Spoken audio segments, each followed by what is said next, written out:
अस्सलामुअलैकुम। बोल न्यूज़ के साथ मैं हूं अलीशा सलीम और मैं हूं गौहर इशरत। हेडलाइंस आपने जानी, बुलेटिन का आगाज करेंगे और सबसे पहले बात करेंगे यौम सियाह और भारतीय गैर तसल्लुत और जबर की।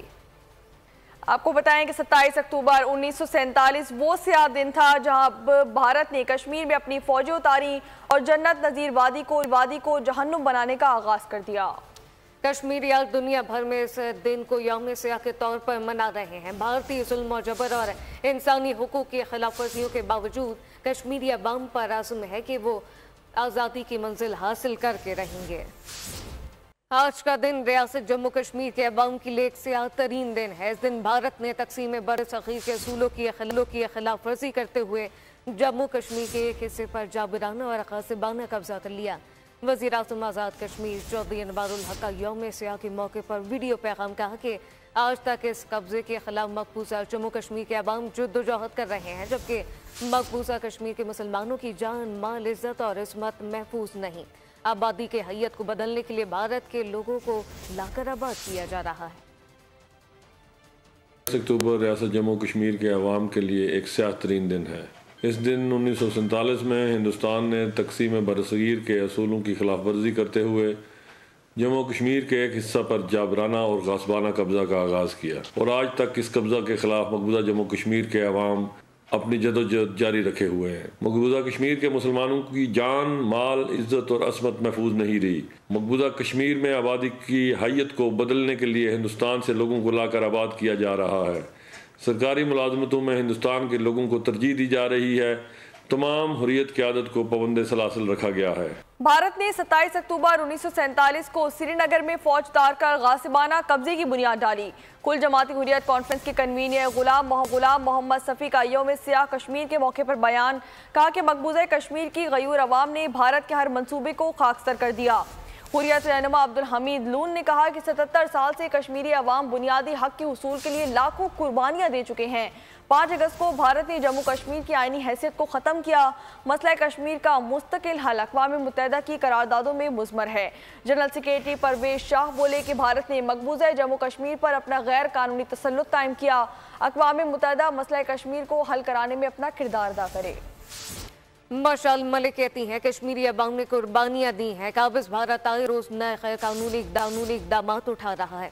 मकबूजा कश्मीर में भारत की गैर कानूनी इक़दाम की मज़म्मत, कहा कि कश्मीरी अवाम ने ढोंग इंतख़ाबात को यकसर मुस्तरद कर दिया।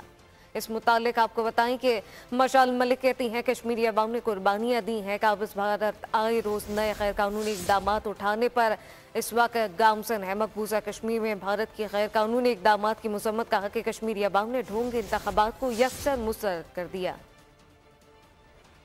बदकिस्मती है कि अब 77 ईयर्स हो गए हैं जिस इंतहा का जुल्म और सितम कश्मीरी कौम ने निहत्ते सहा है, और अब तो 10 लाख हिंदुस्तान की फ़ौज होगी। हर साल फ़ौज की तादाद बढ़ाई जाती है। इंडियन एजेंसीज़ की वहाँ पे इंटेलिजेंस एजेंसीज़ की तादाद बढ़ाई जाती है। ड्रैकोनियन लॉज नए से नए ईजाद किए जाते हैं। वो कानून जो एक्सपायर हो गए हैं, जो ब्रिटेन में भी नहीं यूज़ किए जाते, जो ईस्ट इंडिया कंपनी यहाँ से चली गई थी, वो भी कश्मीरियों के ऊपर गद्दारी के मुकदमे लगाए जाते हैं, एक्सपायर्ड। मकबूजा कश्मीर को तो खैर वो इंतहा की है जिसका हिस्ट्री में एग्ज़ाम्पल नहीं मिलता। एक पूरी कौम की नस्ल कुशी का एक डेथ वारंट इशू किया है मोदी सरकार ने। आरएसएस जो है इनके कैडेट कॉलेजेस के अंदर, इंडिया के अंदर इंडियन आर्मी को ट्रेन कर रही है, तो ये एक आइडियोलॉजिकल फैशिस्ट आर्मी बन रही है जो ग्लोबली भी कहीं एक्सेप्टेबल नहीं हो सकती किसी भी जॉइंट ऑपरेशंस के अंदर। मोदी ने अपनी कब्र नहीं सिर्फ खोदी, पूरे इंडिया की कब्र खोद दी है अगर उसने कश्मीरियों की जो है नस्ल कुशी का ऐलान किया है। दुनिया भर की तरह दुबई में कश्मीर हर साल यौम सियाह मनाते हैं। पाकिस्तानी कौंसलेट में तकरीब का इनेकाद किया गया जिसमें कौंसल जनरल के अलावा कश्मीरी रहनुमाओं ने शिरकत की। तकरीब में कश्मीर पर भारतीय अफवाज के नाजायज़ कब्जे की मज़म्मत की गई। शुरका ने कहा कि 5 अगस्त 2019 को कश्मीर की खुसूसी हैसियत ख़त्म की गई, जिसके बाद हिंदू महाजरीन को वोट का हक मिला। तकरीब में कश्मीर की आज़ादी के लिए खुसूसी दुआएं की गई। ब्रेक के बाद आपको बताएं कि मईशत में बेहतरी के लिए हमें मुश्किल फैसले करने होंगे। नॉन फाइलर्स गाड़ियों और जायदादें नहीं खरीद सकेंगे। वज़ीर खजाना मोहम्मद औरंगजेब की वाशिंगटन में प्रेस कॉन्फ्रेंस कहा कि कोशिश होगी कि IMF का प्रोग्राम आखिरी हो।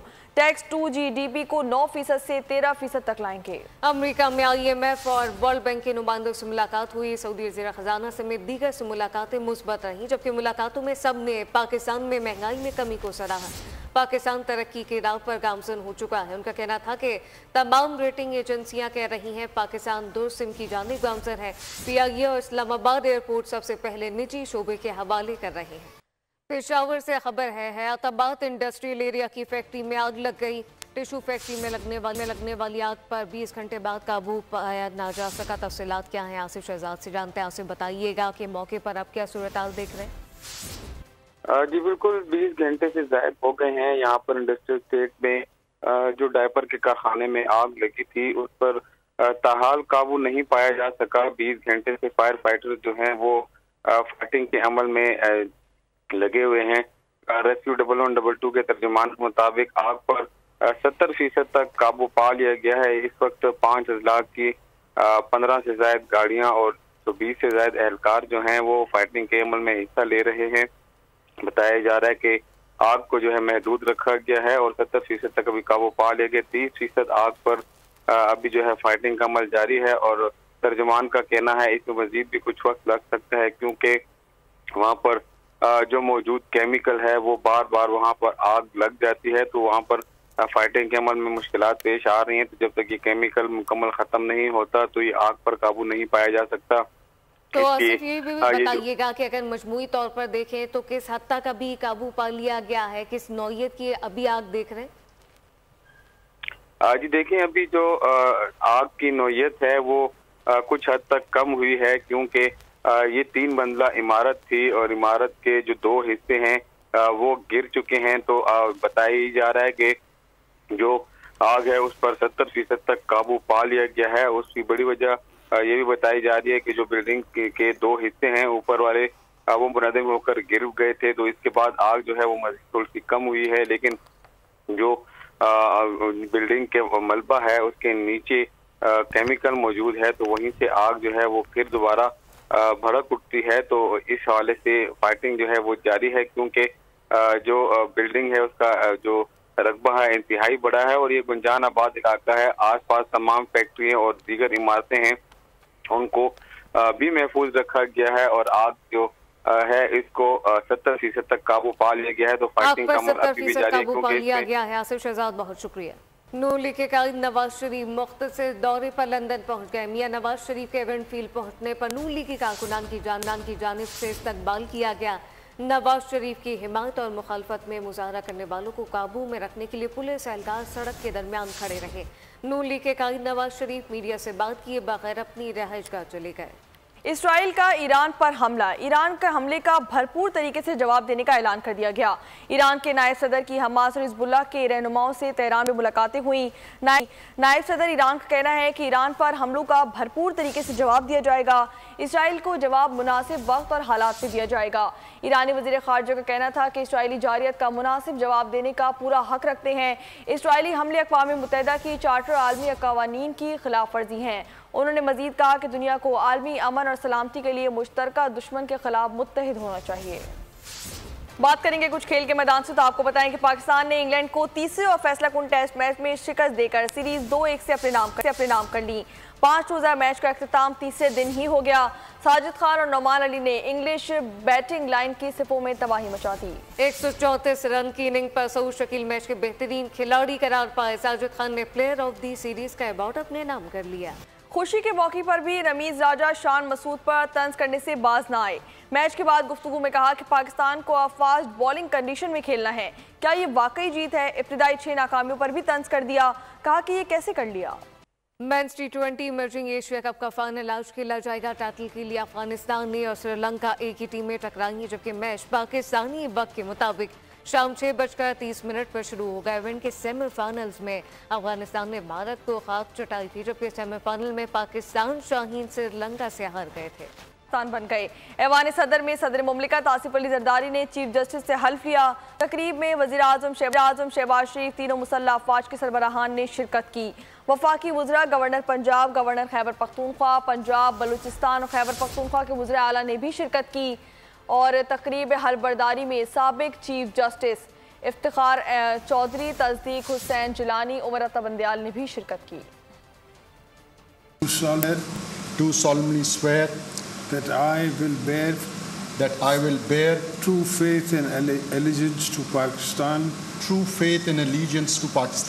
and perform my functions honestly to the best of my abilities, and faithfully in accordance to the Constitution of the Islamic Republic of Pakistan and law. in accordance with the Constitution of Islamic Republic of Pakistan and the law. I will do right to all manner of people according to law, without fear or favor, affection or ill will. May Allah Almighty help and guide. May Allah Almighty help and guide me. Ameen. नए chief justice Yahya Afridi की YouTuber की जानिब से तस्वीर लिए जाने के बाद सुप्रीम कोर्ट का सिक्योरिटी तब्दील कर दिया गया। Chief justice Yahya Afridi supreme court मस्जिद में नमाज पढ़ रहे थे। चीफ जस्टिस ने सलाम फेरा तो यूट्यूबर ने तस्वीर बना ली। चैम्बर में पहुंचकर चीफ जस्टिस ने सिक्योरिटी स्टाफ को बुलाया। चीफ जस्टिस ने यूट्यूबर की हरकत को सिक्योरिटी ब्रीच करार दे दिया। चीफ जस्टिस ने एसपी को तब्दील करने का हुक्म दिया। सराय के मुताबिक नए एसएसपी सिक्योरिटी ने सुप्रीम कोर्ट की सिक्योरिटी का चार्ज ले लिया।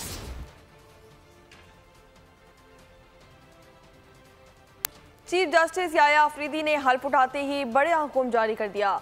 प्रैक्टिस एंड प्रोसीजर कमेटी की तश्कील 9 कर दी। जस्टिस मुनीब अख्तर दोबारा तीन रुकनी कमेटी में शामिल कर दिए गए। साबिक चीफ जस्टिस काजी फायज ईसा ने जस्टिस मुनीब अख्तर को हटाकर जस्टिस अमीनुद्दीन को शामिल किया था। नए चीफ जस्टिस ने तकर्री से सुप्रीम जुडिशल काउंसिल की भी तश्कील 9 हो गई। Chief justice Yahya Afridi supreme judicial council के चेयरमैन बन गए। 2 सीनियर जजेस जस्टिस मंसूर अली शाह और जस्टिस मुनीब अख्तर काउंसिल के रुकन होंगे, जबकि हाई कोर्ट के चीफ जस्टिस में से 2 सीनियर तरीन जजेस को काउंसिल का हिस्सा बनाया जाएगा।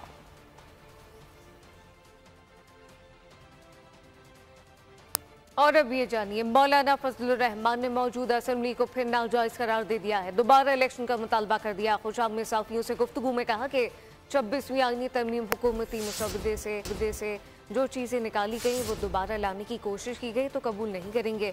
उन्होंने वाज़े किया इन्हें अपने मुस्तकबिल का नहीं पता, पीटीआई का क्या बताऊं।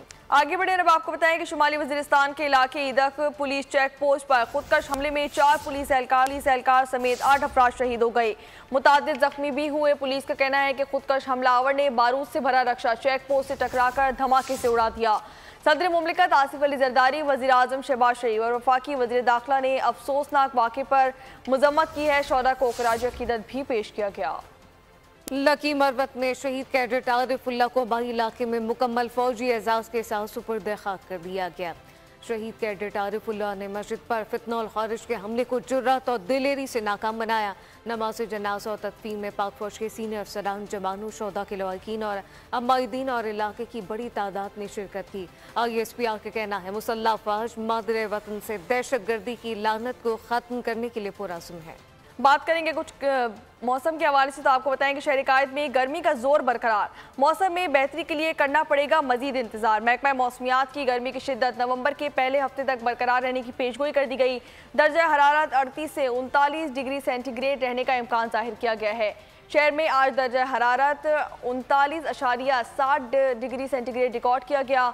चीफ मेट्रोलॉजिस्ट सरदार सरफराज का कहना है कि शहर में शदीद गर्मी की वजह हवा का ज़्यादा दबाव है, जिसके सबब शहर में समंदरी हवाएं मुअत्तल हैं। नवंबर के वसत से शहर में रात और सुबह के वक्त खुनकी में इजाफा देखने में आएगा। और अब आपको अमेरिका लिए चले। मिशिगन के मुसलमान रहनुमाओं ने अमेरिका के अगले सदर के लिए डोनाल्ड ट्रंप की हिमायत का ऐलान कर दिया है। डोनाल्ड ट्रंप जंग नहीं अमन का वादा करते हैं। दुनिया में जारी खूनरेज़ी को रोकना होगा, ये और ट्रंप ही कर सकते हैं। बिलाल ज़हरी का पुरजोश खिताब, कहा कि हम सब के लिए अमन और इंसाफ के जरिए अमेरिका को दोबारा अजीम बनाने के लिए सदर ट्रंप के साथ हैं। अमेरिका में अखबारात की जानिब से सदारती उम्मीदवारों की रिवायत बरकरार रही। एक मारूफ अमरीकी अखबार ने 3 दहाइयों बाद पहली मरतबा सदारती इंतखाबात में किसी भी उम्मीदवार की हिमायत से माजरत कर ली। लाहौर में 2 रोज़ा पाकिस्तान ऑटो शो का आगाज हो गया। परचम चमकती गाड़ियों में शहरियों की दिलचस्पी, जबकि वज़ीर मुमलिकत अली परवेज़ मलिक भी नुमाइश देखने पहुंच गए। कहा कि ऑटो सेक्टर को तरक्की देकर मुल्क की मईशत में बेहतरी लाई जा सकती है। बुलेटिन के आखिर में आपको बताएं कि एंजेलिना जूली गुलकारा बन गई। मशहूर ओपेरा सिंगर मारिया क्लास की जिंदगी की कहानी हॉलीवुड मूवी मारिया का नया ट्रेलर जारी कर दिया गया। फिल्म 11 दिसंबर को रिलीज की जाएगी। और इसी के साथ न्यूज़ बुलेटिन से फिल वक्त इतना ही। मज़ीद खबरों और अपडेट्स के लिए विजिट कीजिए हमारी वेबसाइट bolnews.com। आप देखते रहिए बोल न्यूज़। सब्सक्राइब करें और बेल दबाएं ताकि कोई खबर रह न जाए।